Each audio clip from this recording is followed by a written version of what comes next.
welcome to my bookshelf, and today I will be doing my review of A Cure for Suicide by Jessie Ball.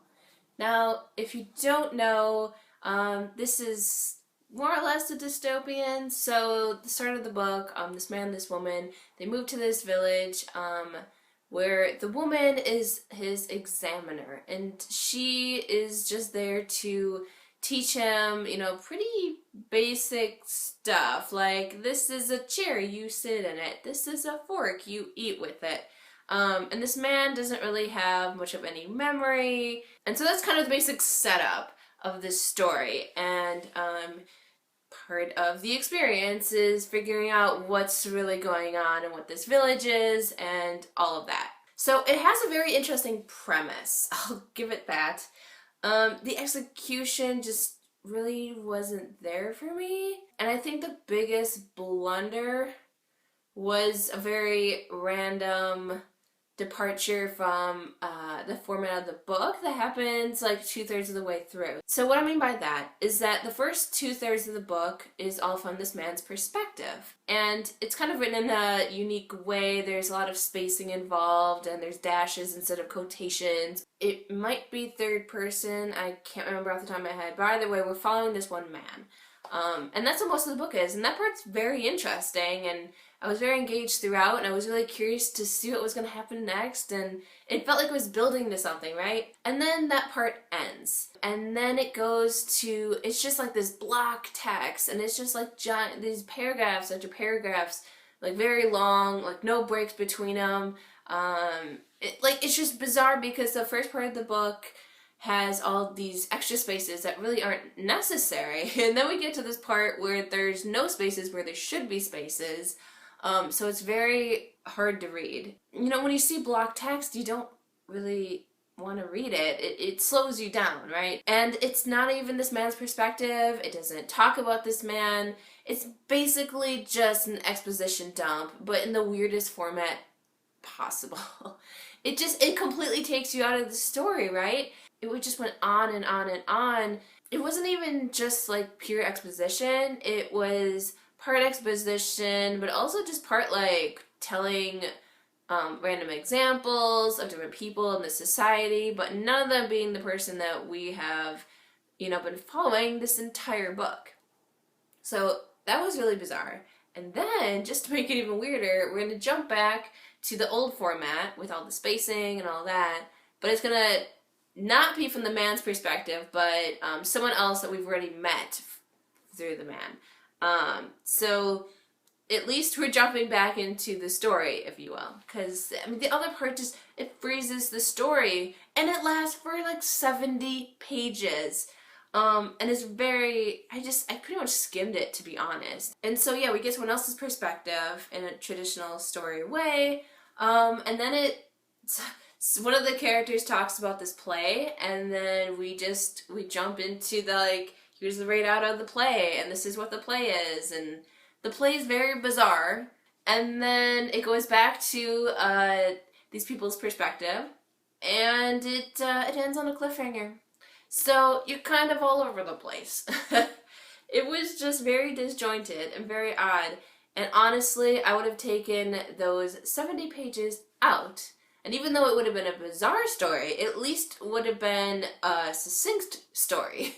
And honestly, I don't think we needed it. Like, if you really wanted to spell it out, I felt like you could have included that in the dialogue towards the end. Or, have someone find something that kind of explains a little bit. It really didn't need to be this long, drawn-out thing that it was in the book. And it really, really detracted from my reading experience, and it really kind of made me mad, to be honest. Like, I want to finish this story, and I don't want this extra random crap that doesn't seem to relate. So, yeah. I originally gave it a 3 out of 5 stars, but the more I've been thinking about it, I kind of want to give it a 2-star, because I can't say that I really liked it, and I just was not satisfied with the ending on any level.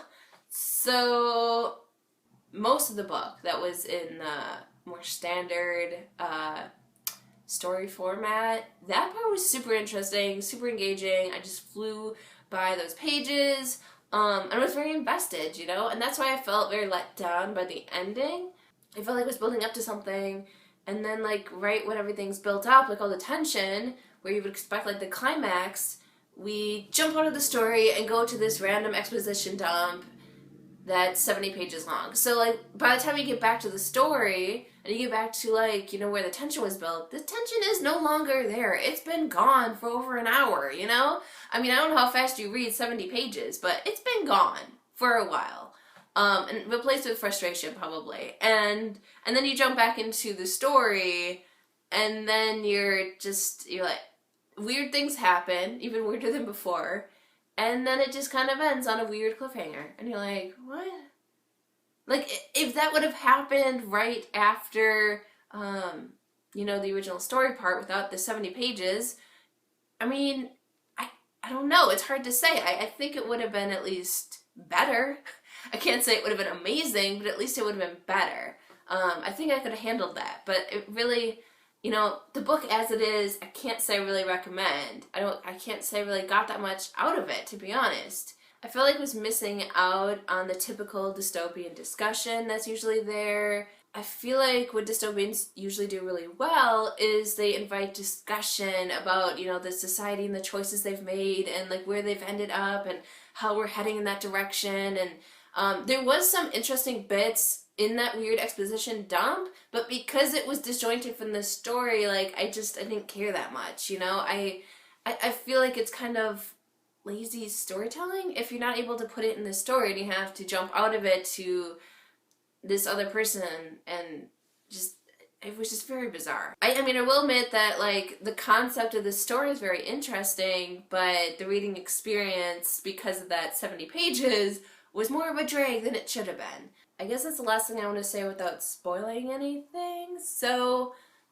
spoiler warning. If you don't want to be spoiled, do not watch the rest of this video. But if you have no intention of reading this book, or just don't care about spoilers, then carry on. And so this is part of the reason why I'm frustrated with the 70 pages of random exposition, because the reason for the village is a cue for suicide, right? Like, that's the title of the book. I feel like we're primed right away to be thinking about suicide and trying to fix it. And that's simply what the village is. So in this version of society, if you're considering suicide, you can go to this, I think it's run through the government. You can go to them and they can process you, which involves basically erasing your memory, and then putting you in this village. And then, you know, the examiner comes out to try to, you know, ease your transition and to help you with basic functions and stuff like that. And once you're done kind of with like that trial period, then you're given a job to do. And you just, you know, you live your life and you don't even realize that you were depressed and suicidal before, I guess. To me, it seems like a flawed solution. I think that's probably the point, usually is with dystopians. I mean, suicide's not an easy topic to talk about, but, you know, it needs to be talked about, right? So, suicide, I mean, everyone has their own different reasons and everything for wanting to commit suicide. And, you know, a decent amount of it is the environment, sure, but it's more than that, and that's something that gets lost a lot. So, like, this society is assuming that, like, oh, well, if you just go to a different environment, you'll no longer want to commit suicide, and you'll be great. Which, I mean, it's possible that's the case for some people out there, but I would say that most of the people that want to commit suicide, it's not just situational, you know, it's partially situational, but it's also partially their depression. When you have major depression, you're not thinking rationally. That's part of what depression is. You have a lack of motivation, you have a lack of energy, Nothing seems appealing. I mean, you're just kind of in, it's more than a funk, okay? But, you know, that's the only way, like, if you've never experienced depression, that you can understand it. You know, sometimes you have a bad day. This is a bad day that lasts for weeks and weeks and months, you know? And you never get an end to it. And that's why it's so frustrating for them. And they're seeking a way out and they feel hopeless. And then when things, you know, don't go their way, they feel like, you know, it's just all this stuff that builds up inside of you. That's why it's really important to talk about the depression, because, you know, bad things happen to everyone, right? And, you know, sometimes the situation could be so bad that, you know, that will set you over the edge even though you're not experiencing depression.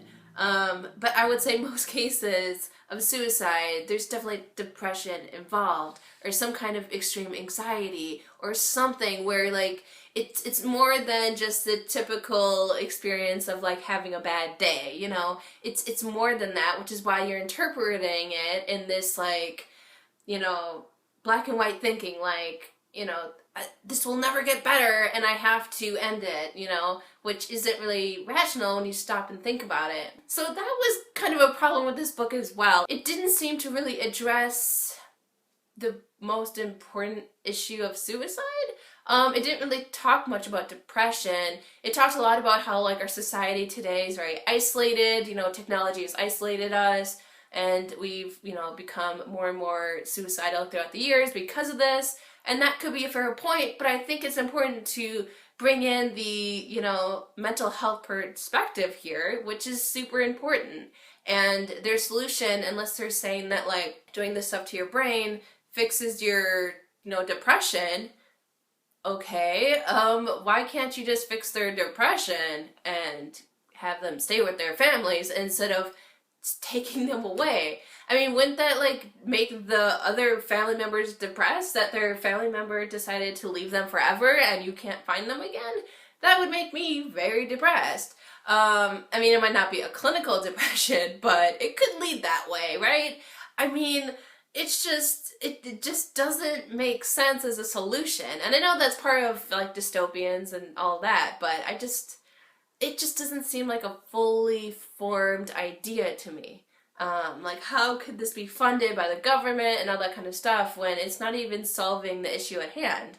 Because that person, presumably, that you've, like, wiped their memory, like, you're just more prone to experience depression if you've already experienced it, right? You know, it's one of those downfalls. So, because they clearly have been experiencing some form of depression that made them want to commit suicide, then just putting them in a new environment isn't necessarily going to fix things. It might, but it also might not. I mean, we're creatures that crave, you know, the contact of other people. But, like, when you see these examples, you don't really get that right away. It's really just you and the examiner for a long period of time. It isn't until, you know, she feels that you're ready, that you can interact with other people. But even then, you know, it's not really, like, an everyday thing.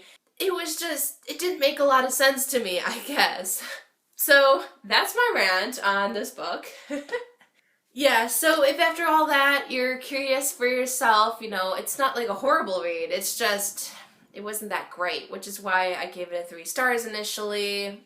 I'm still kind of back and forth on that. I think that, again, if you take out that random 70 pages, it's definitely a 3-star. I mean, it might have made it even better than a 3-star. I don't really know, but I can't ignore the fact that I read the 70 pages. It completely ruined my experience. I just can't get over that.